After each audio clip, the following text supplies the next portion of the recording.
எங்க அப்பா கிட்ட உத்தரவு வாங்கலான்னு வந்தப்பா. நாட்டுல இதுக்கெல்லாமா உத்தரவு கேட்பாங்க? அவன் கும்பாபிஷேகமே பண்றான். போன வாட்டி அப்பா கிட்ட உத்தரவு வாங்காம கோவிலுக்கு போயிட்டேன். கேள்விதானே நான் அசால்ட்டா கழுத்துல கைய வச்சிட்டேன்பா. என்னாச்சு? கத்தனா பிறந்த கீர்த்தி சுரேஷ்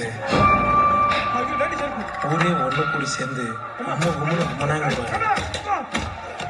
வேற எவனா இருந்திருந்தா இந்த தொழிலே இருந்திருக்க மாட்டான்பா. சிறுவாண்டுகள்லாம் விட்டு அடிச்சாங்கப்பா. அடிச்சு முடிச்சதுக்கு அப்புறம் அந்த கழிவு வந்து ஒண்ணு சொன்னா பாரு. என்னன்னு? அது தங்கல்ல கவரின்னு சொன்னாப்பா. இப்பெல்லாம் எல்லாரும் கவரிங்கோடு தானே சுத்துறாங்க. அதான் அலர்ட் ஆயிட்டேன். கண்ணிலே அது ஒரிஜினலா இல்ல கவரிங்கான்னு கண்டுபிடிக்கிறதுக்காகவே ஒத்தாசின்னு ஒரு அஸ்டண்ட் வச்சிருக்கேன். காக்கா கத்துது, குருவி கத்துது, எல்லாம் கத்துது. நீங்க கொஞ்சம் கத்துனீங்கன்னா நல்லா இருக்கும் நண்பா.